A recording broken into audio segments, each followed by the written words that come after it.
মানে স্বাগত জানাই। আপনি আমাদের সময় দিয়েছেন সেজন্য শুভেচ্ছা ও কৃতজ্ঞতা জানবেন। আমাদের সাথে আরও থাকছেন সেন্টার ফর সিভিল রাইটসের মহাসচিব ও সুপ্রিম কোর্টের আইনজীবী barrister ASM Shahriar Kabir. Barrister ASM Shahriar Kabir, আপনাকেও আমাদের অনুষ্ঠানে যোগ দেওয়ার জন্য শুভেচ্ছা ও কৃতজ্ঞতা জানাই। আপনি আমাদের সাথে যুক্ত হয়েছেন সেজন্য আমাদের ধন্যবাদ জানবেন। এবং সাথে আরও থাকছেন জাতীয় নাগরিক পার্টি এনসিপির সাবেক নেতা, সাবেক যুগ্ম মুখ্য সংগঠক, মেজর অবসরপ্রাপ্ত আব্দুল আল মাহমুদ। আপনাকে আমাদের অনুষ্ঠানে স্বাগত জানাই। আপনি আমাদের সাথে যুক্ত হয়েছেন সেজন্য ধন্যবাদ ও কৃতজ্ঞতা জানবেন। আমি প্রথমে ডক্টর জাহেদ আপনার কাছে যেতে চাই। ডক্টর জাহেদ, ডাকসু ইলেকশনের কথা যদি বলি, আপনি আসলে কাকে ভোট দেওয়া উচিত বা কাকে ভোট দিতে হবে বা কাকে ভোট দিতে হবে না, এই প্রসঙ্গে আপনি কথা বলেছেন, কলাম লিখেছেন, আপনি আপনার মন্তব্য দিয়েছেন নিজস্ব চ্যানেলে, এবং আপনি অনেকগুলি টেলিভিশনে আমন্ত্রিত হয়ে গিয়েছিলেন, সেখানে প্রায় একই ধরনের কথা আপনি বলেছেন। ডক্টর জাহেদকে আমি একটু ব্ল্যাক হয়ে যেতে দেখছি। ডক্টর জাহেদকে আমাকে শুনতে পাচ্ছেন?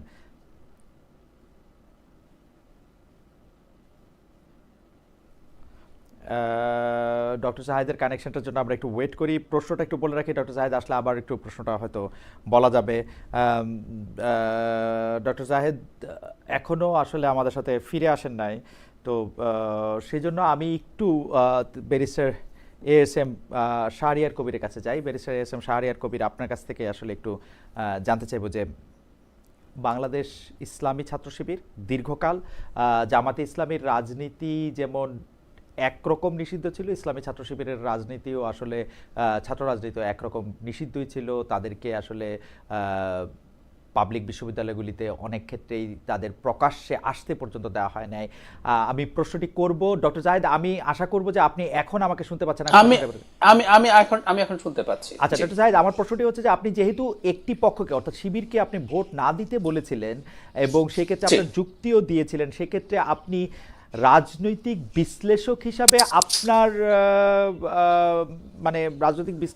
আপনি আপনাকে ভুল মানলেন, নাকি আপনি আপনি আপনি আপনি কোন জায়গায় ছাত্রদের বা যারা ভোট দিবে তাদের মনটাকে পড়তে পারলেন না? কোথায় এখানে একটু গ্যাপ ছিল বলে আপনি মনে করেন? খালেদ ভাই, আমি মন পড়তে পেরেছি। আমি আমার দুটো সত্তা নিয়ে কথা বলেছি। আমার একটা অ্যানালিস্টের সত্তা আর একটা হচ্ছে অ্যাক্টিভিস্টের সত্তা। ছাত্র শিবির জিততে যাচ্ছে, আমি আমার একাধিক টক শোতে বলেছি, আমি আমার পার্সোনাল ভিডিওতে বলেছি। আমার অ্যানালিস্ট হিসেবে একটা ছোট ব্যর্থতাও আছে। এটা সম্ভবত আমার না, শুধু আমি আজই একটা টক শোতে জনাব শিশির মনির আমার সাথে ছিলেন, তিনি অন রেকর্ডই বলেছেন, আমি তাকে অফ রেকর্ড জিজ্ঞেস করেছিলাম দ্য ভেরি মার্জিন ডিফারেন্সটা যেটা হয়েছে সেটার জন্য তারাও প্রস্তুত ছিলেন কিনা। জনাব শিশির মনিরও বলছেন যে এতটা মার্জিনের পরাজয় বা জয় নির্ধারিত হবে এত বড় মার্জিনে, সেটা তারাও ভাবেনি। সো অ্যানালিস্ট হিসাবে আমি মনে করেছি ছাত্র শিবির জিততে যাচ্ছে, এবং আমি নিশ্চিত ছিলাম প্রায় ছাত্র শিবিরের বিরুদ্ধে যে ভোট হবে সেটা ছাত্র শিবিরের জয়ী প্রার্থীর চাইতে বেশ খানিকটা বেশি হবে যদি আমরা সবগুলো একত্র করি। সারপ্রাইজিংলি ধরুন জনাব সাদিক কায়েমের ক্ষেত্রে যেটা হয়েছে, তারপরে যে চারজন ক্যান্ডিডেট আছে সবারটা যোগ করলে কোন রকমে 30-40 ভোট বেশি হয় সাদিক কায়েমের চাইতে। এই মার্জিনটা আমি এক্সপেক্ট করি নাই। এখন অ্যাক্টিভিস্ট হিসেবে আমার যেটা অবস্থান, যেমন আমি একটা এক্সাম্পল দিই, ধরুন বিজেপি নির্বাচনে জিততে যাচ্ছে, আমি যদি ভারতের নাগরিক হতাম, কথাটা এইরকম, যদি ভারতের নাগরিক হতাম, বিজেপি নির্বাচনে জিততে যাচ্ছে, সব জায়গায় দেখা যাচ্ছে এবার যতটুকু বিজয় হবে তার আগের বার ল্যান্ডস্লাইড ভিক্টরি হবে বোঝা যাচ্ছিল, কিন্তু প্রত্যেকের আবার একটা পলিটিক্যাল ইডিওলজিক্যাল অবস্থান আছে। বা গত নির্বাচনেও একজন বিখ্যাত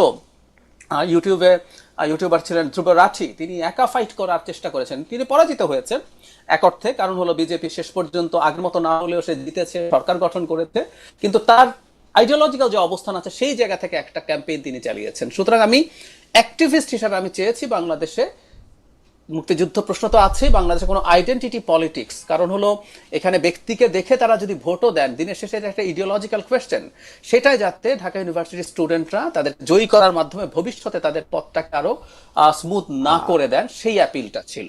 এই হচ্ছে ব্যাপার, সেই পয়েন্টে। জি, ইডিওলজিক্যাল জায়গা থেকে আপনি যেটা আসলে বলতে চেয়েছেন, সেই জায়গাটা বলাটার কি আসলে আপনাকে একটু রিভাইজ করবেন কিনা? কারণ ধরেন আপনি বলতে চাইছেন, আমরা যেটা শুনছি আপনার কাছে, যে একটা আইডেন্টিটির পলিটিক্স আসলে ছাত্র শিবির করতেছে,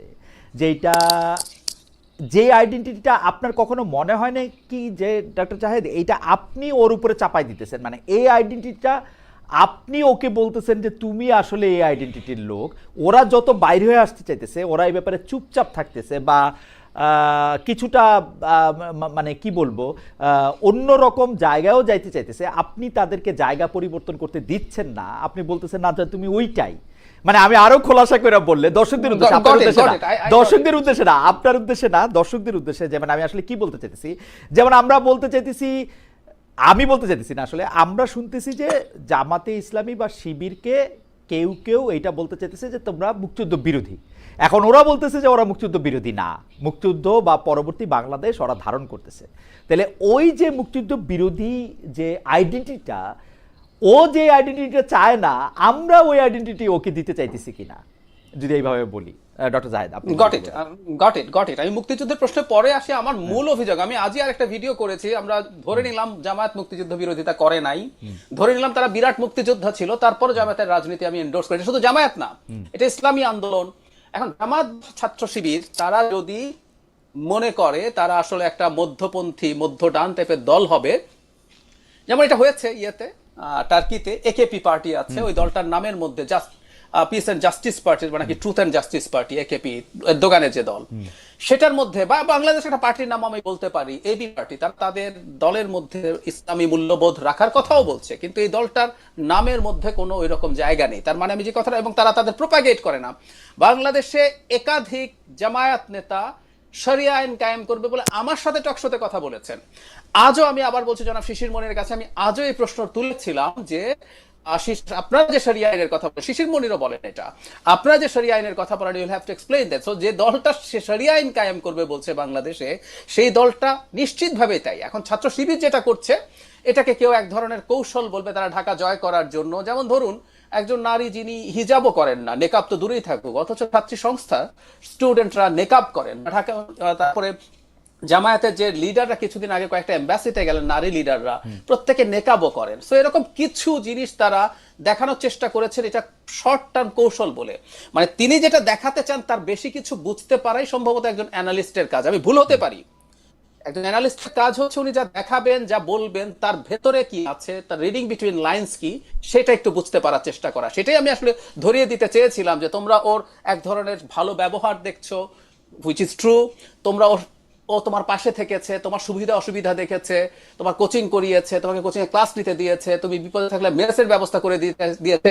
দিনের শেষে এগুলো দেখার চাইতে তুমি লং টার্মে তোমার সামনে কি সমস্যা আছে সেটা রাদার দেখার চেষ্টা করো। সো ইসলামী ছাত্র শিবির ইসলামী শব্দটা যেদিন ডিসকার্ড করবে, জামায়াতে ইসলামী বাংলাদেশ ইসলামী শব্দটা যেদিন ডিসকার্ড করবে, সেদিন তার আইডেন্টিটির ইচ্ছা নাই আমি এই আলাপ করব। আমি আবারও বলছি, জামায়াতে ইসলামী প্রকাশ এখন শরিয়া আইনের কথা বলছে, এবং এই প্রশ্নটা তুলতে চাচ্ছি। এর আগে একজন জামাতের খুবই পরিচিত একজন ইন্টেলেকচুয়াল জনাব মির্জা গালিবের সাথে আমি এই আলোচনা করেছি, যে দলটা শরিয়ার আলাপ করে, সেই দলটার ইভেন বাংলাদেশে এই কনস্টিটিউশনাল ফ্রেমওয়ার্কের মধ্যে রাজনীতি করার অধিকারও আছে কিনা আমি বরং সেই প্রশ্নও করতে চাই। সুতরাং তাদের এটা আছে, এটা একটা শর্ট টার্ম কৌশল নিয়েছেন, তারা ঢাকা ইউনিভার্সিটিতে জিততে চেয়েছেন একটা ল্যান্ডমার্ক অর্জনের জন্য।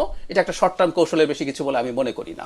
ডক্টর জাহিদ, আমি আপনাকে প্রশ্নটা করে রাখি, আপনি আইডেন্টিটি পলিটিক্সের বিরুদ্ধে, আসলেই আপনি আইডেন্টিটি পলিটিক্সের বিরুদ্ধে, সেটা ভারতে হোক, সেটা এমনকি পৃথিবীর অন্যান্য দেশে হোক, আপনি নানা সময় কথা বলেছেন, বাংলাদেশে তো কথা বলেছেনই, কিন্তু আপনি যেই গণতন্ত্রকে আইডেন্টিটি পলিটিক্স মনে করতেছেন না, সেই গণতন্ত্র তো আসলে আইডেন্টিটি পলিটিক্সেরই একটা অন্যরকম রূপও। আপনি ইসলামিস্টদেরকে যা দিয়ে প্রতিরোধ করতে চাইতেছেন বা মোকাবেলা করতে চাইতেছেন, তারাও তো আরেকটা আইডেন্টিটি পলিটিক্সেরই একটা অংশ। বা আপনাকে যদি আমি বলি যে আপনি একটা ওয়েস্টার্নাইজড ইসলাম ফোব একটা আইডেন্টিটি নিয়ে আসছেন, এইটার জবাব আপনি কি দিবেন? প্রশ্নটা আমি করে রাখি। আচ্ছা, আমি জবাব দেব। আচ্ছা, এইটার জবাব আপনি কি দিবেন সেটা আপনি আমাকে একটু বলবেন। ব্যারিস্টার এএসএম শাহরিয়ার কবির, আপনার কাছে আসতে চাই। ব্যারিস্টার এএসএম শাহরিয়ার কবির, আমি আপনার কাছে যে বিশ্লেষণটা দেখতে চাই সেটা বা জানতে চাই, সেটা হচ্ছে যে ইসলামী ছাত্র শিবিরের বয়ান এবং জামাত ইসলামীর বয়ান আমি যতটুকু শুনি, তারা একটা পরিবর্তনের কথা বলে। তারা বলে 1971-এর অনেক পরে তাদের জন্ম, তারা বলে 1977 বা 78-এর সময় তাদের পথ চলা শুরু, তার জন্য তাদেরকে অতীত কর্মের দায় তাদের উপরে দেয়া যাবে না। কিন্তু আপনি কি মনে করেন যে 1971 সালের ইসলামী ছাত্র সংঘ, 1977 সালের ইসলামী ছাত্র শিবির এবং 2025-এর ইসলামী ছাত্র শিবিরের মধ্যে কোনো তফাৎ আছে কিনা? তফাৎ থাকলে সেটা আপনি কোথায় দেখেন? ধন্যবাদ। প্রথমে শুরু করার আগে আপনাদেরকে থ্যাংক ইউ দিচ্ছি যে এত প্রজ্ঞাবান লোকদের সাথে আমি বসছি, আবার ভয় পাচ্ছি এই কারণে ফ্যাসিজম অর্থ কিন্তু অন্যের মতামতকে সম্মান প্রদর্শন করা। আমরা ইদানিং দেখতেছি টক শোতে যে কথা হচ্ছে, সেই কথা আবার কেউ কেউ পার্সোনাল ভিডিওতে যে পার্সোনাল ট্যাগিংও করতেছে, আবার তার মানে অপব্যাখ্যাও দেওয়ার চেষ্টা করা হচ্ছে। আমার ধারণা এই অনুষ্ঠানে এরকম কিছু এই অনুষ্ঠানের পর হবে না। এবার আপনার প্রশ্নের উত্তরে আসি। ডি ঢাকা ইউনিভার্সিটিতে যেটা হয়েছে সেটা 4টা জিনিসের উপর হয়েছে। না, আমি Number ঢাকা one. ইউনিভার্সিটির প্রসঙ্গ আপনাকে বলি নাই, আমি আপনাকে ইসলামী ছাত্র আমি শিবিরের শিবিরের কথা যে বলছি, আমি বলতেছি, আমি আপনি যদি ওখানে যাচ্ছি। আমার জবাবটা আগে দিয়ে ঢাকা ইউনিভার্সিটির কথা বললে আপনি যদি পরে বলেন। আচ্ছা ঠিক আছে, আমি আপনার আপনি ইসলামী প্রথম ছাত্র কথা হলো- শিবিরের আলোচনায় ইসলামী ছাত্র সংঘের থেকে শিবির, শিবির থেকে শিবির, আপনি তফাৎ দেখেন কিনা সেটা আমি বলেন। একদম ডাইরেক্ট চলে যাচ্ছি, আপনাকে জি। আরো সহজ করে দিচ্ছি। জি জি ছাত্র শিবির এবং জামাতে ইসলাম এরা রাজাকার বা মুক্তিযুদ্ধের স্বাধীনতা বিরোধী কিনা। আমার প্রশ্ন হচ্ছে, সবচেয়ে প্রথম কথা, গর্বিত মুক্তিযুদ্ধ কোন দল বা কারো বাবার না। ছাত্র সংঘ বা ছাত্র শিবির, জামাতে ইসলাম স্বাধীনতা বিরোধী, এই জঘন্য মিথ্যাচার, এই ন্যারেটিভটা ভারতের সৃষ্টি। এবং এই ভারত, যারা ভারতের পক্ষে প্রো ইন্ডিয়ান, তারা হচ্ছে ইসলামী ফোবিয়াতে ভোগেন।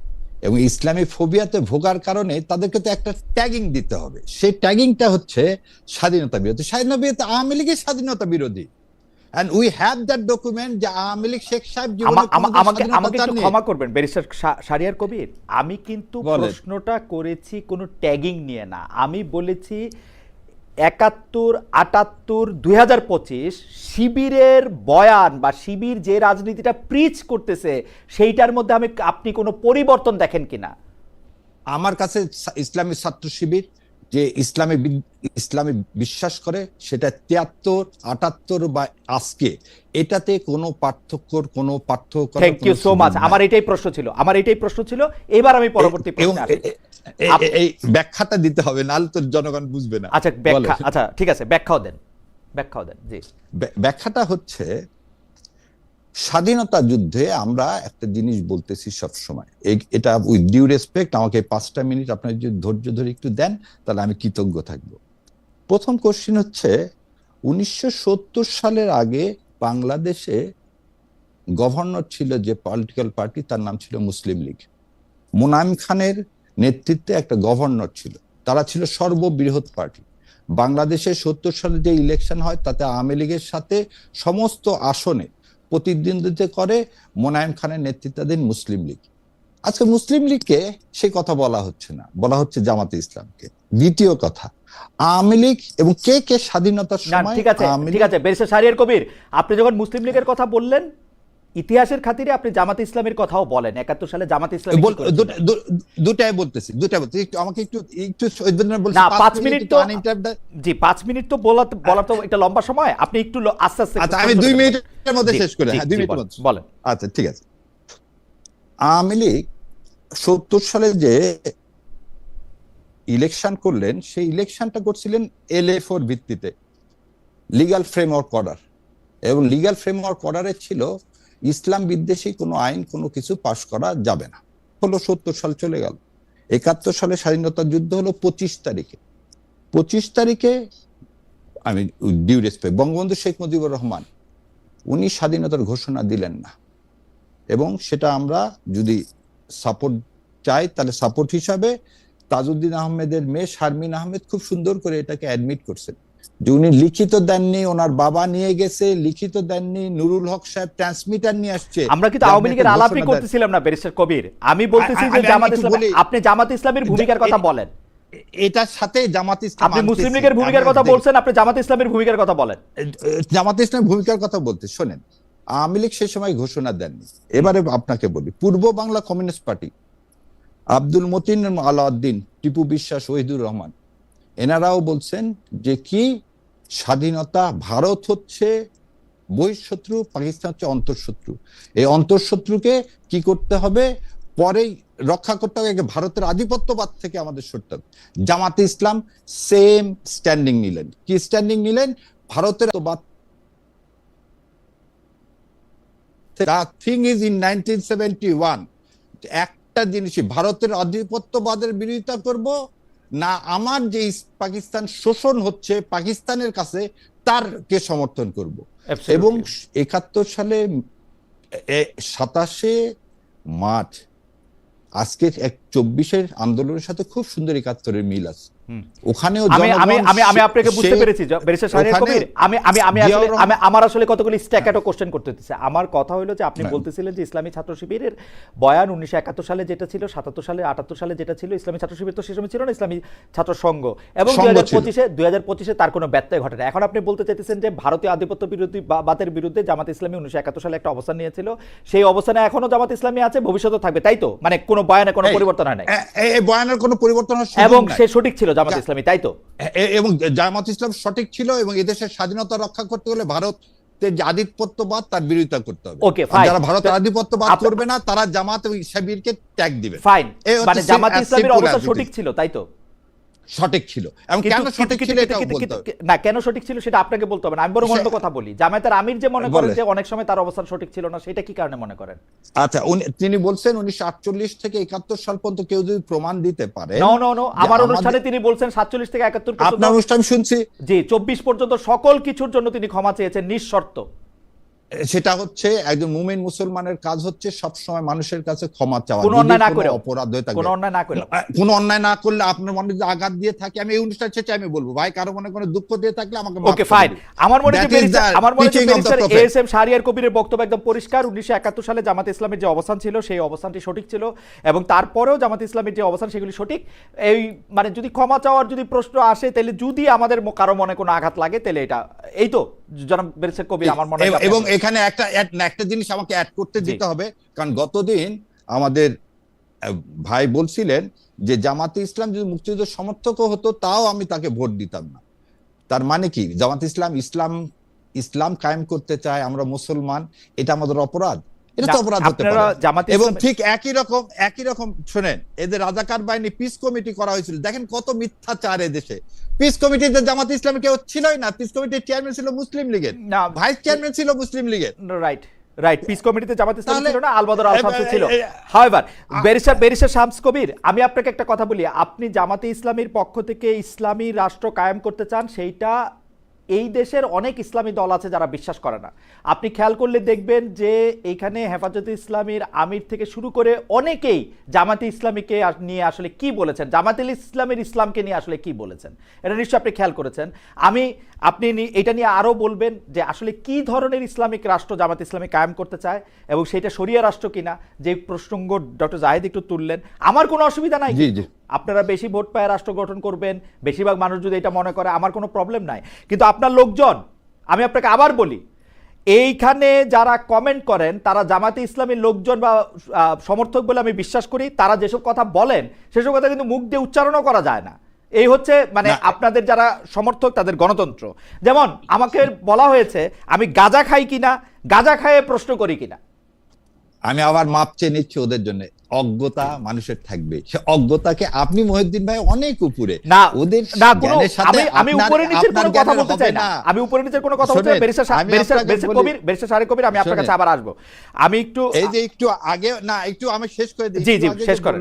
এক ভাই যে ইসলাম সরাতে হবে, এই ধরনের কথা বলা অগাসিটি, এটা চলতে পারে না। এই দেশে থেকে মুসলমান হয়ে ইসলাম সরায় দিবেন এরকম অগাসিটি কথাবার্তা বলা, এটা অন্যায়, এটা আমার ধর্মীয় অনুভূতিতে আঘাত দিচ্ছে। আমি কিন্তু কোনো বাজে কথা বললাম না, আমি ইন্টারফেয়ার করলাম না। ব্যারিস্টার শাহরিয়ার কবির, উনি কি বলছেন ইসলাম সরাতে হবে? হ্যাঁ, ইসলাম একটু আগে জামায়াতে ইসলামী থেকে, আমি যেটা বুঝছি সেটা আমি বলি।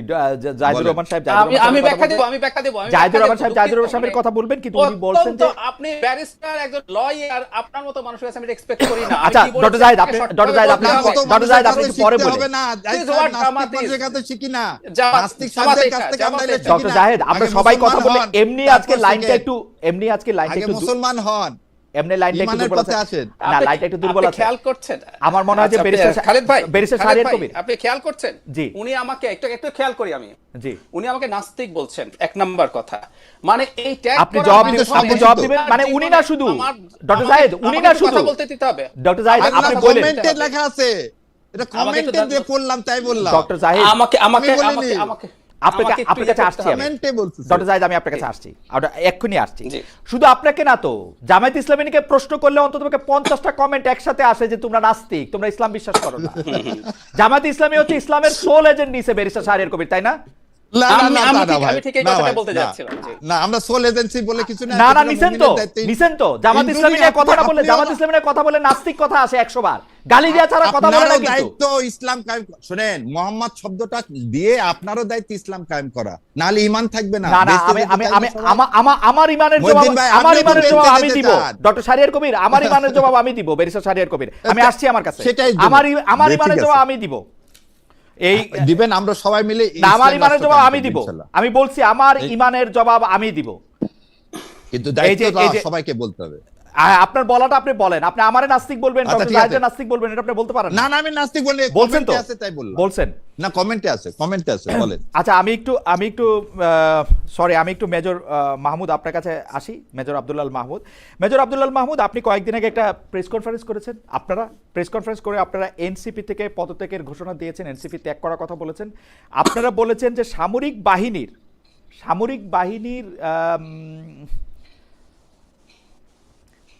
সেনাবাহিনী অবসরপ্রাপ্ত সেনা সদস্যদের নিয়ে অবমাননাকর মন্তব্যের অভিযোগে এই জাতীয় নাগরিক পার্টি থেকে পদত্যাগ করা হয়েছে, আপনারা এটা বলেছেন। কিন্তু যেই অবমাননাকর মন্তব্যের কথা বলা হয়েছে, সেই অবমাননাকর মন্তব্য চলতেছে অনেক দিন ধরে। আমি যদি বলি সেটা শুরু হয়েছে অনেক দিন ধরে, আপনারা সেটা জানার পরে সেই পার্টিতে যোগ দিয়েছেন, সেই পার্টিতে বিলং করেছেন, এবং আমার কাছে তথ্য একাধিকভাবে আপনার বিরুদ্ধে বিভিন্ন অভিযোগ ফর্মড হওয়ার সময়, এবং যেই সময় আপনাকেই আসলে নাগরিক পার্টি থেকে বহিষ্কার করার মতো অবস্থা তৈরি হইতো, তখন আপনি একটা পদত্যাগ করছেন, এবং ডাকসু ইলেকশনের পর যখন নাগরিক পার্টি একটা খারাপ অবস্থায়, তখন আপনি এটা করছেন। এইটার ব্যাপারে আপনি কি বলবেন জনাব আব্দুল্লাহ মাহমুদ? জি, মাফ করবেন। ধন্যবাদ খালেদ মহিউদ্দিন ভাই, আপনার অনুষ্ঠানে আমাকে স্বাগতম জানানোর জন্য, এবং দর্শক শ্রোতা আপনার মাধ্যমে যারা শুনছেন সবাইকে ধন্যবাদ জানাচ্ছি এবং সালাম জানাচ্ছি। আসসালামু আলাইকুম।